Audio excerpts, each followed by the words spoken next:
Hola, bienvenidos al canal. En esta ocasión vamos a estar viendo el procedimiento tributario que realiza AFIP en base a la ley 11.683, es decir, desde el momento en el que nos investiga hasta el momento en que nos intima, nos fiscaliza, se procede a una determinación de oficio y luego una posible ejecución fiscal, es decir, un juicio.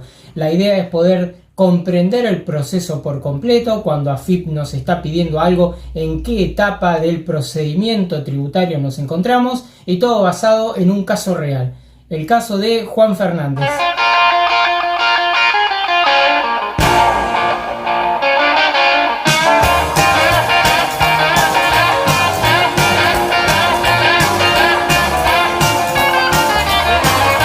Él es Juan Fernández. Es una persona que vive en Córdoba, que se dedica a la venta de artículos deportivos.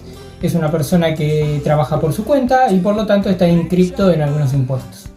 Obviamente Juan Fernández es una persona ficticia, pero el caso es real. Así que comenzamos revisando su caso a partir de una notificación en su domicilio fiscal electrónico.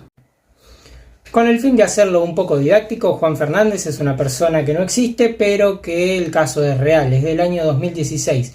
Una persona realiza su declaración jurada de impuesto a las ganancias a través del formulario 711, declara que tiene 1.300.000 de ganancias, pero unas deducciones de 350.000, un resultado neto de 1.003.934 pesos.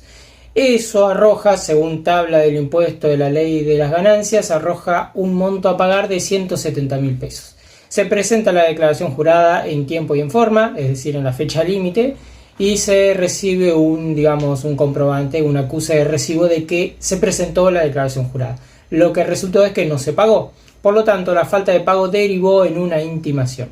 Las intimaciones aparecen en el domicilio fiscal electrónico. Por lo tanto, yo estoy logueado en mi página de AFIP en este mismo momento y reviso mi domicilio fiscal electrónico real, que esto lo pueden hacer ustedes también. Pueden ver que en este momento no tengo mensaje y aviso, pero que sí he tenido mensaje y aviso a lo largo de, por lo menos los últimos 6 meses. Así que es bueno estar revisando porque AFIP solamente se comunica a través del domicilio fiscal electrónico. Bien, en el caso de Juan Fernández, entonces tenemos que ver qué es lo que sucede porque él resulta que presentó pero no pagó. Cuando no pagás, recibís la intimación y esa intimación está basada en el artículo 37 y en el artículo 92 de la ley 11.683. Es decir, AFIP te da aproximadamente un plazo de 15 días, puede variar, pero te puede dar un plazo de 15 días para cancelar esta deuda. Y te dice de que va a proceder por los artículos 37 y 92 de la ley 11.683. ¿Qué dicen estos artículos? Bien, el artículo 37, la falta de pago total o parcial de gravámenes, retenciones, percepciones, anticipos o cualquier pago que le corresponda a AFIP va a derivar en intereses. Es decir, tenías que pagar 170.000 pesos, Juan Fernández, nuestro cliente, pero como no pagó 170.000 pesos, ahora esos 170.000 pesos tienen interés. Por lo tanto, lo que establece este artículo 37 es que no es necesario que AFIP te comunique de que el capital de 170.000 ahora arrojó intereses. Y el artículo 92 de la ley 11.683 dice de que tanto los intereses como el capital que tenías que pagar se va a hacer a través de una vía judicial. Es decir, de que vos tenés tiempo para cancelar capital, intereses, la plata que le debas a AFIP, pero si no lo haces, AFIP va a cobrarse a través de una vía judicial, es decir, a través de un juicio. A esta altura tenemos que hacer algunas consideraciones. Por ejemplo, cuando le debemos plata a AFIP y estamos atrasados, AFIP no nos va a decir de cuánto es el interés, sino que lo tenemos que calcular nosotros a través de la herramienta que AFIP nos da en su web, que sería cálculos de intereses, ya sean resarcitorios o punitorios. La segunda cuestión que tenemos que tener en cuenta es que los intereses son capitalizables, es decir, si nosotros debemos 170.000 pesos, en este ejemplo, más intereses, y pagamos los 170.000, esos intereses se capitalizan, es decir, se vuelven capital y continúan arrojando intereses. Por lo tanto, eso hay que tener en cuenta, que los intereses son capitalizables. Y tercera cuestión que tenemos que tener en cuenta es que AFIP nos está dando un tiempo para poder presentar para poder pagar. Nos está diciendo que en 10 días hábiles en este caso, tenemos que saldar nuestra deuda. Continuamos entonces y podemos ver de que Juan Fernández sí pagó los intereses más los capitales, pero los pagó pasado de fecha, es decir, tenía que pagar tal fecha, una fecha límite, y resulta que la fecha de pago fueron 5 días después. Se fijó si todo había impactado correctamente en el sistema de cuentas tributarias, lo cual sí impactó, y que eso fue, digamos, una consideración para no presentarse físicamente en su dependencia de AFIP, como lo establecía en el pedido que AFIP le había hecho. Es decir, de que AFIP le había dicho de que pague y que se presente una vez realizado el pago. Bueno, pagó, el pago impactó, pero no se presentó. Eso es la falta de uno de los requerimientos de AFIP. AFIP pedía que se presente y no se presentó. Entonces, por lo tanto, se da inicio a una fiscalización. Es decir, que AFIP, bajo el artículo 35 de la ley 11.683, procede, digamos, a una investigación más profunda. Vamos a resumir hasta ahora todo lo que estuvimos viendo. Bien, resulta que cuando una persona es alertada por AFIP, es decir, o por el banco, quiero que justifiques este fondo porque depositaste, porque hiciste un plazo fijo, lo que está sucediendo es que te están dando una oportunidad a vos para que digas de dónde viene eso, para que demuestres de dónde vino el dinero y que es realmente algo lícito y que simplemente fue una falta de información de AFIP. AFIP tiene todo un sistema de información, es decir, agentes de información que le informan por ley porque están obligados. Entonces resulta de que si a AFIP algo se le escapó, bueno, te está dando la oportunidad para que vos presentes el origen de tus fondos. Si no lo podés justificar, si no podés presentar, si algo de lo que te está pidiendo AFIP, como por ejemplo en el caso de Juan Fernández, si te está pidiendo que te presentes en la dependencia y no lo haces, ante alguna inconsistencia, ante alguna falta de solicitud, es decir, de lo que te está solicitando, hay una falta que vos cometés, entonces se inicia la fiscalización, que es una investigación en profundidad. Es decir, de que AFIP ahora te va a estar revisando movimiento por movimiento, débito por crédito en tu cuenta bancaria, es decir, AFIP te va a investigar a fondo, para que se entienda. Eso es una fiscalización. Tanto tratamos de evitar que es una fiscalización, está sucediendo. Nuestro cliente Juan Fernández está siendo investigado en profundidad por el artículo 35 de la ley 11.683 y le está solicitando en 10 días, que es lo que suele solicitar AFIP en el mismo plazo de tiempo, a veces puede establecer menos o puede establecer más. Suele pedir libros de IVA, compra-venta, comprobantes de las compras, de las ventas, de los gastos, es decir, la documentación respaldatoria, los resúmenes bancarios. Es por eso que yo siempre digo de que las facturas las hagan. Si sos monotributista, hacé las facturas, no te quedes sin facturar porque es un buen comprobante que te respalda. Resúmenes bancarios, es decir, depurado de acreditaciones de ventas e ingresos grabados, documentos respaldatorios de tus bienes, de tus créditos, si es que sacaste algún crédito bancario en otro banco, también es ese comprobante, bienes de uso, si tenés camionetas, si tenés autos, el detalle de las amortizaciones de esos bienes de uso, declaraciones juradas de impuestos anteriores, títulos de propiedad, si es que tenés alguna propiedad a tu nombre, contratos, si es que tenés algún contrato de alquiler que haya firmado, inventario, es decir, qué es lo que tenés en stock de bienes de cambio, ya sea de mercadería, de lo que sea. Bueno, toda esa documentación la tenés que juntar en el tiempo que AFIP te lo establece, que en este caso son 10 días. Pero tenemos que también tener en cuenta que hay algo que nos favorece, que nos da más tiempo, que es el artículo 1, inciso C del punto número 5 de la ley 19.549. Así que vamos a investigar ese artículo 1 y dice Infoleg, lo pueden buscar en infoleg.gov.ar. ¿Qué es lo que dice este artículo 1, inciso E, punto número 5 de la ley 19.549? Dice que se puede solicitar el contribuyente, es decir, a pedido del interesado, el contribuyente puede solicitar la ampliación del plazo establecido por AFIP en un igual tiempo. Y una vez juntada toda la documentación y que vos se la entregás a AFIP y AFIP la recibe correctamente, se procede a lo que se llama una situación de vista o una situación de prevista, que no es otra cosa más que AFIP analizando al detalle toda la documentación que vos le diste, con toda la información que él tiene y todo el entrecruzamiento de datos con todo su sistema de información.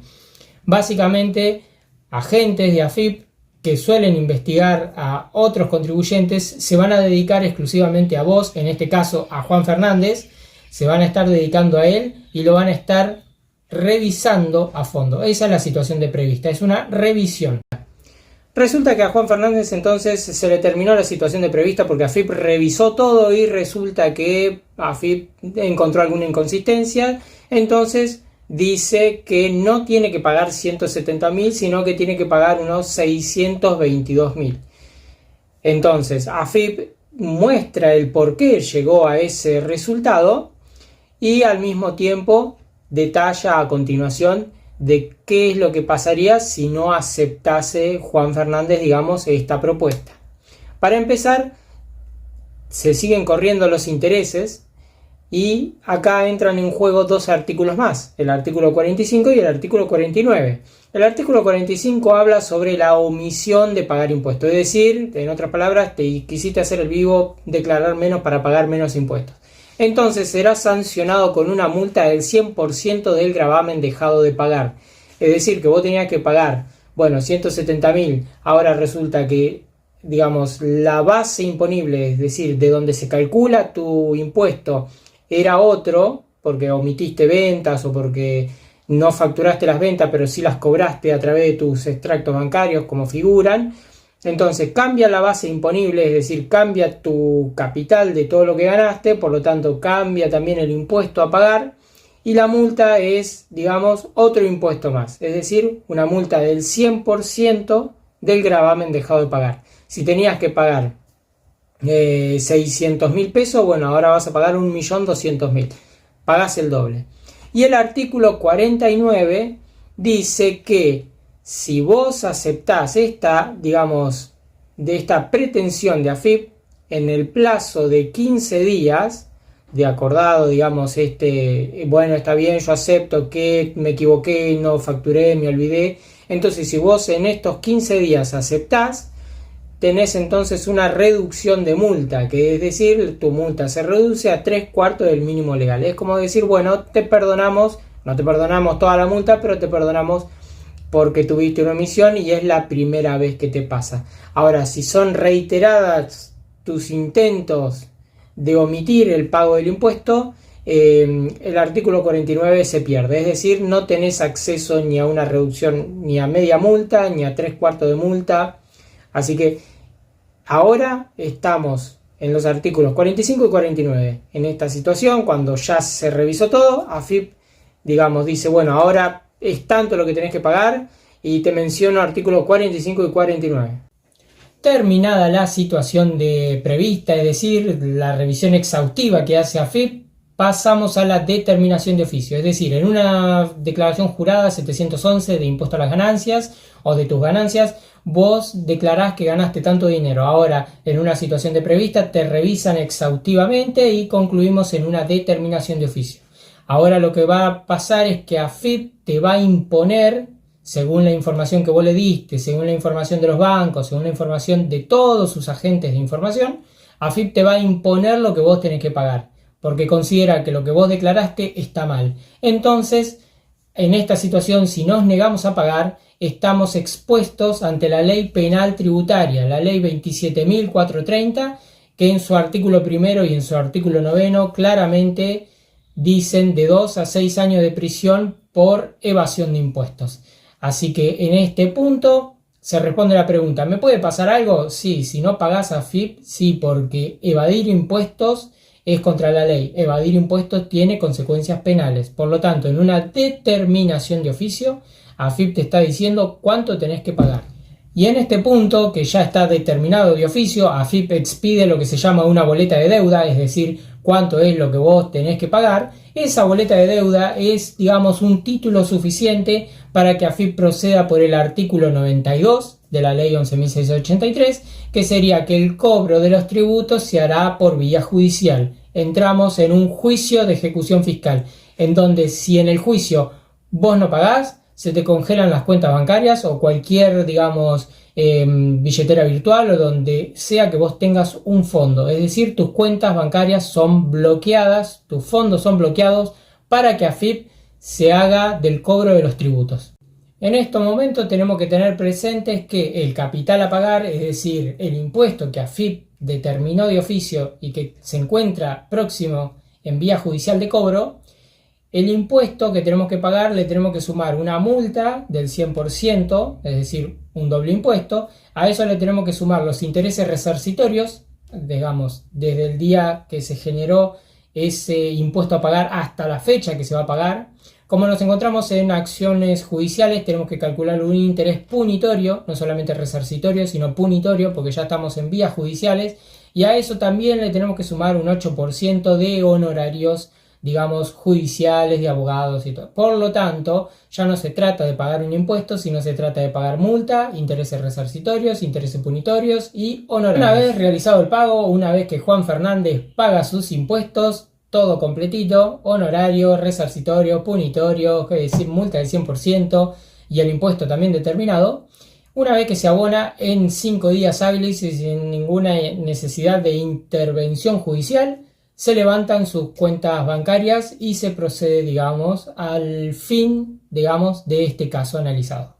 Y bueno, hasta acá el video. Mi intención era poder explicar cómo es el paso a paso, digamos, de toda una intervención de AFIP. Cuando AFIP nos dice, uy, me van a investigar, es una oportunidad de poder demostrar de dónde vienen nuestros fondos, el origen de nuestros fondos. Muy importante facturar siempre, porque ese es un buen justificativo de origen de fondos. Así que mi intención era mostrarles a ustedes cómo es un procedimiento extenso de AFIP de una investigación real y cómo se concluye. Así que espero haber despejado dudas. Mi intención siempre es despejar dudas, no generar más. Gracias por haber llegado hasta el final. Si es que el video se hizo largo, muchas gracias siempre por el apoyo al canal. Pasé los 1000 suscriptores, estoy armando una plaquita de autopremio como para conmemorar este momento que para mí es muy, muy importante porque logré un objetivo personal.